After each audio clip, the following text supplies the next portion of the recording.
Alô, amigos, hein? Rapaz, até a voz hoje tá meio prejudicada, mas vai melhorar. Vai melhorar. Tudo beleza por aí? Aqui Robson Ramos, este é o canal Tricolaço, para a gente falar das coisas do São Paulo Futebol Clube, Campeonato Brasileiro, sexta rodada, depois de São Paulo UFA 2, Fluminense 1. Caras, que jogo nervoso. E é nervoso assim no meu caso específico, por vários aspectos, porque esse jogo começou a me irritar antes de começar. Porque eu notei uma certa. Como é que eu posso dizer? Boa vontade com o Fluminense. Não que o Fluminense não mereça respeito, não mereça consideração. O Fluminense é um grande time, é o campeão da Libertadores. Não está bem no Campeonato Brasileiro, mas acho que esse não estar bem agora é circunstancial. Não tem jogado bem, mas vai melhorar o seu nível de jogo. Tá tudo certo. Mas uma coisa assim, que parecia que o Fluminense era muito melhor que o São Paulo antes do jogo começar. Não, e assim, incensando-se a volta do John Kennedy, de novo, respeito, consideração, jogador problemático, tem lá os seus problemas com a direção do Fluminense, parece que resolvidos, mas pera lá, né? Parecia que a gente tá falando da volta do Messi. E eu falei, cara, não é possível que São Paulo não vá incomodar esse time. Bom, aí vamos para o jogo. Não gostei da escalação do São Paulo. A formação até me agrada, mas não gostei do Juan, mas é assim, não é porque eu faço parte daquela banda que não gosta do Juan. Eu gosto do Juan, acho o Juan um bom jogador. Ele é jovem, ele erra mesmo, mas ele é um cara que está sempre muito ligado no jogo, muito disposto, incomoda bastante. Só que tem o seguinte, com o André Silva e Luciano ali, por que não os dois na frente? Como já é Luciano e Caleri, né? Com eventualmente um outro atacante tipo Ferreira, que hoje ficou no banco quando começou o jogo. Ele deu a preferência para manter o André fazendo o lado e colocou o Juan dentro da área. E o Juan segurou muita gente do Fluminense lá dentro. Só que o índice de erro é muito grande. E o índice de erro hoje foi muito grande. E eu já achava que isso podia acontecer na própria escalação. Eu achava que a escalação tinha que ter sido André Silva, Luciano, os dois no ataque e aquele meio de campo com o Nestor mesmo ali, fazendo o último homem, mas com Galopo de repente, desde o começo, né? Para emular a formação que já é meio padrão, aquele 4-2-3-1, que tem muita gente que chama de 4-2-4, que não é bem assim, a gente já explicou. Mas também não é essa a questão. A questão é o time faz um jogo bom no primeiro tempo, mas não mata o jogo. E eu acho que o São Paulo abusou de ser inocente, sabe? Inocente no sentido de não matar um jogo contra um time muito experiente, que era o caso do Fluminense. E por isso que eu acho que, inclusive, o São Paulo toma o gol primeiro. Porque estava pressionando, dominando, controlando as ações, mas esqueceu que o Fluminense é um time que tem qualidade, que tem jogador rodado, experiente, que vai aproveitar a mínima chance que tiver. E assim foi na hora que fez o primeiro gol. A sorte é que o time manteve a pegada, e essa é uma característica desse time do São Paulo atual, conseguiu empatar numa falha defensiva do time do Fluminense com Bobadilha. E aí vem o segundo tempo, e o que me irritou muito hoje é que o São Paulo, de novo, certas coisas têm que ser claras. O São Paulo não jogou mal, mas o São Paulo foi. Deixa eu ver se eu acho uma definição. O São Paulo jogou contra o Vitória, jogou contra o Cobressal. Também tem um pouco da novidade do Zubeldia, apesar que ele me parece bem mais ligado nessas coisas, mas assim, o São Paulo às vezes achava que o Fluminense era o Cobressal.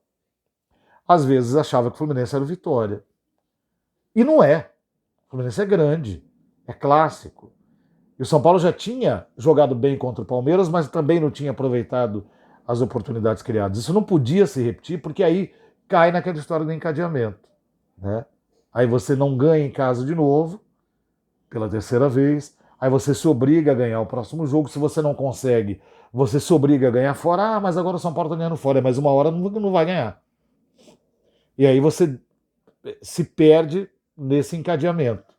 Então, Hoje, basicamente, aconteceu o seguinte: faltou firmeza na hora das decisões. E quando teve firmeza, foi a batida do gol do Luciano, que acabou sendo anulado.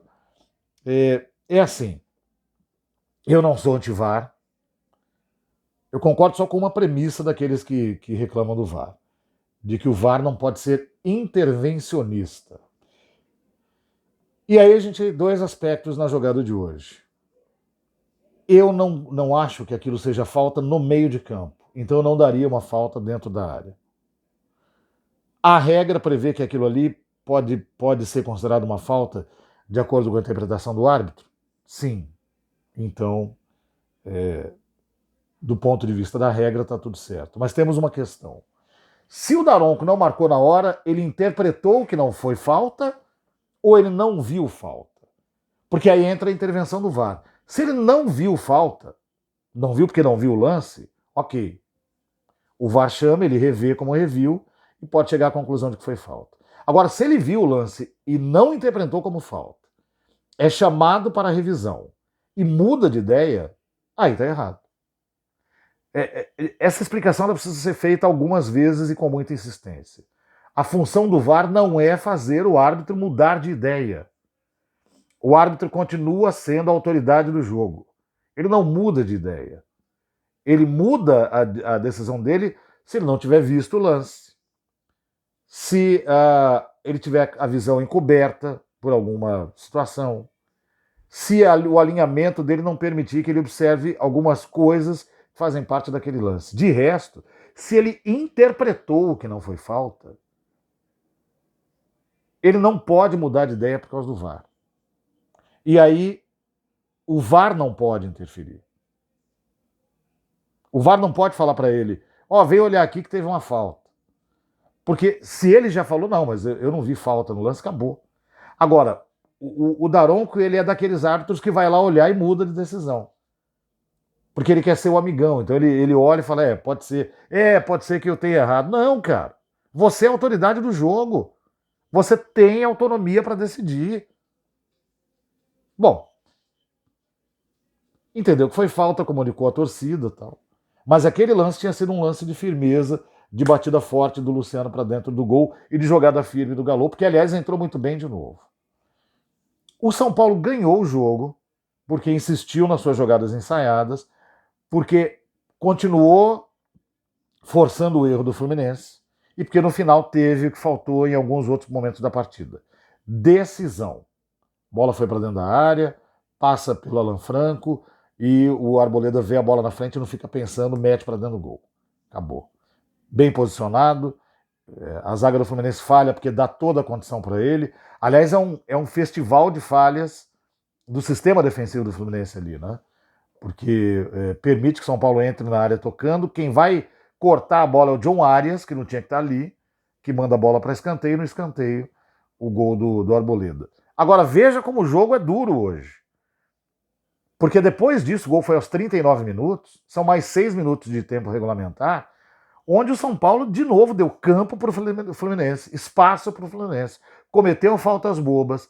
Aí o Daronco mete 7 minutos, e dentro dos 7 minutos tem uma falta idiota do Eric, que aliás começa bem a jogada, mas depois se perde, onde ele podia ter metido um bicão para frente.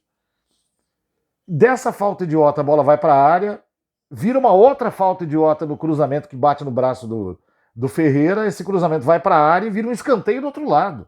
Não dá para ter tanto vacilo num espaço de tempo tão curto, né? Então, para resumir a história, se me perguntasse, Robson, você gostou? Cara, eu gostei do resultado, eu gostei da atuação, mas eu não gostei do espírito. Eu acho que hoje faltou um pouco de atenção, um pouco de cuidado por parte do time do São Paulo. Valeram os 3 pontos, 2-1, 10 pontos na tabela. Ufa, ainda bem, mas é um jogo que deve servir de referência para os próximos, que o São Paulo fizer em casa contra os times mais fortes, ou pelo menos de mais tradição. Segunda-feira tem o Cruzeiro, para poder se manter na metade de cima da tabela, porque o campeonato não será fácil. Quinta-feira tem Libertadores. Como o São Paulo já está classificado, claro que é importante tentar ser o primeiro do grupo, mas Acho que você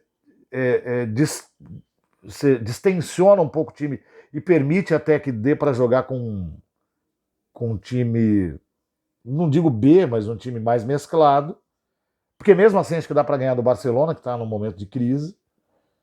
E aí depois o time do Cruzeiro volta-se de novo com uma força máxima para vencer a partida, porque do lado do jogo da Copa do Brasil, que vai ser na quinta-feira da outra semana, as coisas já estão mais que decididas, né? Ou pelo menos bem encaminhadas. Então dá para o São Paulo se organizar dessa forma, de repente recuperar. Tá vendo como é bom ganhar?